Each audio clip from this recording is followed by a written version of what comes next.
Quantum Leap.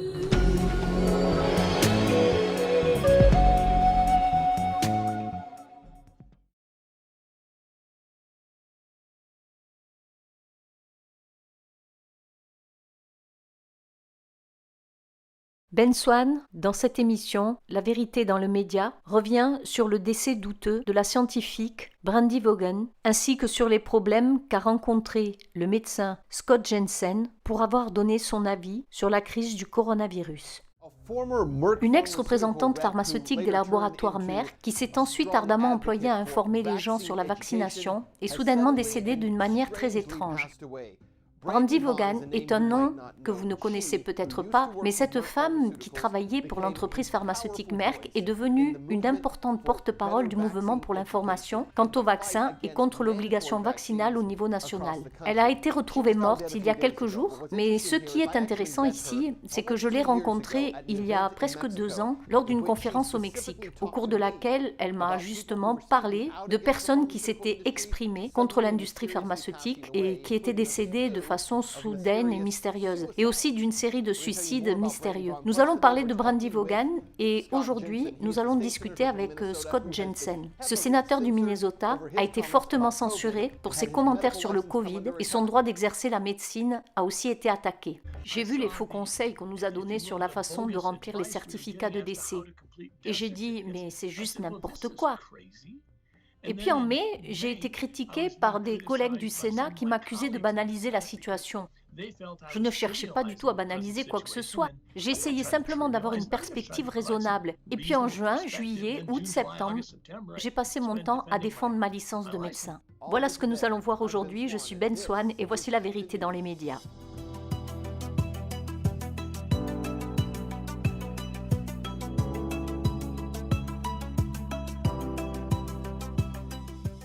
Bonjour tout le monde, bienvenue à l'émission. On a beaucoup à discuter aujourd'hui. On voudrait commencer par parler de Brandy Vaughan qui, comme je l'ai annoncé, est décédée il y a quelques jours. C'était une femme formidable. Elle s'est battue pour promouvoir les informations sur les vaccins et elle s'est aussi fortement élevée contre l'obligation vaccinale. Aujourd'hui, comme je l'ai dit, nous allons aussi parler avec le sénateur Scott Jensen de l'État du Minnesota. Il a été lui-même vivement critiqué pour ses commentaires sur le Covid et pour avoir simplement demandé des réponses raisonnables face au virus. Son permis d'exercer la médecine a été menacé. Non pas une, mais 2 fois. Et la commission médicale du Minnesota lui a presque retiré. Nous abordons cela dans 1 minute. Très bien. Alors revenons à Brandy Vaughan qui, comme je l'ai mentionné, s'est vivement exprimée au plan national contre les vaccins obligatoires. J'ai rencontré Brandy Vaughan il y a presque 2 ans lors d'une conférence en Acapulco au Mexique. Comme moi, elle y avait donné une conférence. Et après mon intervention, elle est venue me parler de tous ces défenseurs du droit à l'information sur les vaccins et de tous ces médecins qui s'élevaient contre les vaccins obligatoires et qui avaient été retrouvés morts, y compris d'une manière soudaine et mystérieuse. Soit dit en passant, ceux qui se seraient suicidés, parfois au détour d'une simple promenade. Cette question la préoccupait beaucoup. En fait, la question la préoccupait tellement qu'il y a tout juste 1 an, elle a écrit un post sur Facebook dans lequel elle expliquait que malgré ce qu'on aurait pu dire à son sujet, elle n'était pas suicidaire et ne l'avait jamais été. Elle n'avait aucun ex qui la traquait et si un beau jour, elle venait à décéder, il faudrait enquêter. Je n'ai jamais songé à me suicider, pas une seule fois, jamais, même avant d'avoir mon fils. J'ai une énorme mission dans ma vie. Même si elle est très difficile et effrayante, je ne m'ôterai jamais la vie. Bastien est tout pour moi et jamais je ne le quitterai. J'ai sa garde exclusive et il a besoin de moi autant que j'ai besoin de lui. Je ne penserai jamais à le quitter une seule seconde. Je n'ai jamais pris d'antidépresseurs ni été diagnostiquée comme étant dépressive. Si vous entendez des choses comme ça sur moi, n'y croyez surtout pas. Et ainsi de suite. Je trouve ça très intéressant car pour l'avoir rencontré en personne et lui avoir parlé de ce thème, Brandy était extrêmement préoccupée par le nombre sous-estimé de décès de médecins et de lanceurs d'alerte sur les vaccins qui disparaissaient dans des conditions très étranges.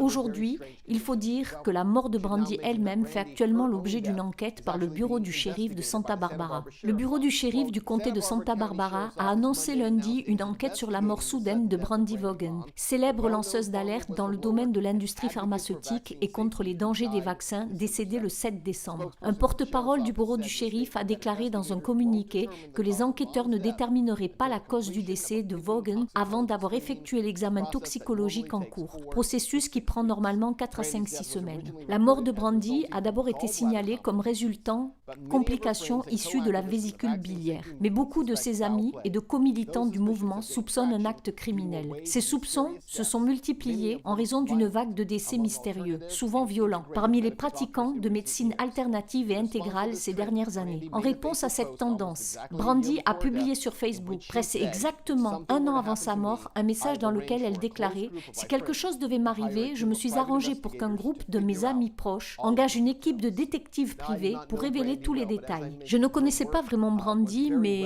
comme je l'ai déjà dit, elle était très connue pour ses actions. Elle était très engagée pour promouvoir une meilleure défense et une meilleure information quant au vaccin. Et encore une fois, elle s'est élevée contre la vaccination obligatoire qui est aujourd'hui un thème bien d'actualité. Nous vous en parlons depuis des mois. Les vaccins obligatoires deviennent de plus en plus une réalité. Il ne fait aucun doute qu'ils sont bien là. Le problème, bien sûr, c'est que sur les réseaux sociaux, on est très vite censuré dès qu'on émet un avis contraire, même si on fait preuve de bon sens. Le docteur Scott Jensen, de l'État du Minnesota, le sait bien mieux que quiconque. Il s'est exprimé à son détriment sur ce qui se passe dans le pays, et certainement sur la réponse au vaccin Covid. Récemment, sur un podcast de RT, je me suis entretenue à ce sujet avec le docteur Jensen et sur les répercussions qu'il a subies, les attaques qu'il a subies, suite à ce qu'il a dit. Scott, très heureux de vous recevoir ici. Je dois vous dire que ces vidéos que vous postez sur Facebook où vous expliquez votre situation, ce qui vous arrive, je les repartage tout le temps parce que je pense que votre histoire est tellement importante. Vous êtes médecin et votre droit d'exercer en tant que médecin, dites-moi si je me trompe, a été contesté maintenant 2 fois devant la commission médicale à cause de vos commentaires à l'égard du coronavirus, n'est-ce pas? En effet, c'est exact. S'il vous plaît, dites-moi ce qu'on vous a reproché et qu'avez-vous répondu? La première fois, j'ai été accusé de diffuser des informations erronées parce que j'avais comparé le Covid-19 à la grippe.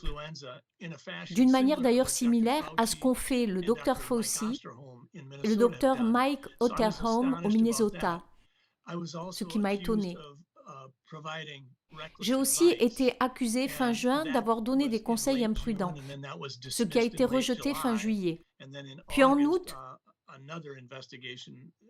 une autre enquête a été ouverte et cette fois, on m'a accusé de représenter un danger pour la santé publique parce que j'ai cité la pandémie de grippe porcine de 2009 et j'ai tenté de faire des comparaisons entre cette grippe et notre situation actuelle concernant diverses caractéristiques comme la saisonnalité, la durée, les types de mesures qu'on a pu adopter en 2009 par rapport à celles de 2020.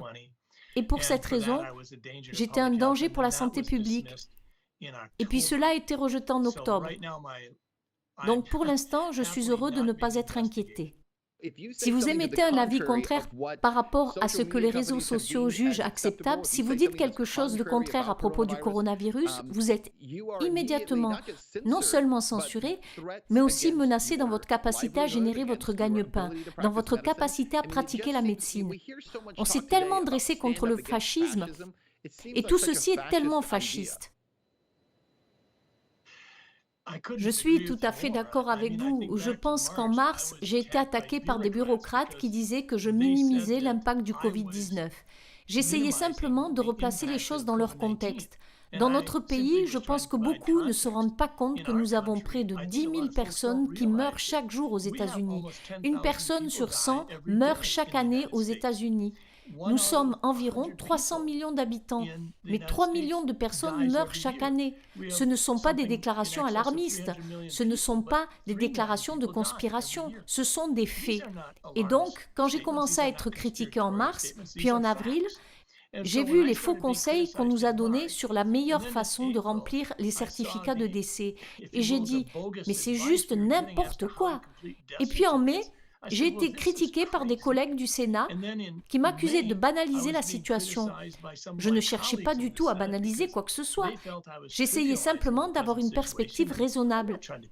Et puis en juin, juillet, août, septembre, j'ai passé mon temps à défendre mon droit d'exercer en tant que médecin. Je pense qu'il ne fait aucun doute qu'un fossé étonnant s'est creusé. J'ai vécu le mouvement des droits civils des années 1950.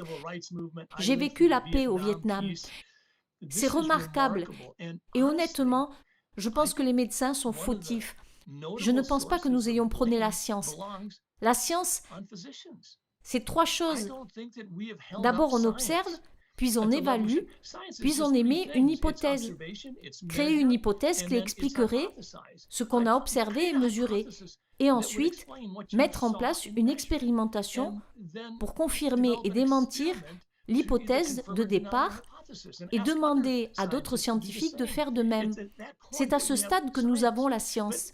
Mais si vous regardez ce que nous avons fait en 2009 et ce que nous faisons maintenant, tout a changé en un clin d'œil, il y a 4 ou 5 mois. Vous parlez de la grippe porcine et de la manipulation mentale. Oui, si on regarde ce qu'on a fait avec la grippe en 2009, la grippe porcine, et si on regarde ce qu'on a fait maintenant et les politiques de limitation de risque, en 2009, nous n'avons pas fermé les écoles, nous n'avons pas confiné, nous n'avons pas déliré avec les masques, nous n'avons rien fait de tout ça en 2009. Tout a basculé il y a 4 ou 5 mois. Non pas parce que nous avions de bonnes données scientifiques, que nous avons fait des études contrôlées randomisées, des études en double aveugle, des études évaluées par des pairs, mais parce que nous avons cédé à la panique et à la peur, et parce qu'on a fait tout et n'importe quoi. On s'est dit que le ciel nous tombait sur la tête, qu'il fallait faire quelque chose, et donc on a rendu le port de masque obligatoire. Je préfère ne pas m'y confronter, mais si on a des personnes vulnérables qui pensent bien faire en portant le masque, eh bien cela leur nuit. Et on est en train de les bercer dans l'illusion qu'elles sont protégées. Il faut nous concentrer sur la réelle protection des personnes vulnérables. Ce sont ces personnes-là qu'il faut mettre en quarantaine, qu'il faut davantage soutenir. Mais nous avons fait tout le contraire de ce qu'il fallait. Nous avons pris la population la moins vulnérable, la tranche des 0 à 30 ans, et nous les avons enfermés. On a dit pas d'école, pas de phonétique, pas d'apprentissage de la parole, ni de l'écriture pour les enfants de 6 ou 7 ans avec un professeur sans masque. Ce que nous avons fait, nous allons le payer pendant des décennies.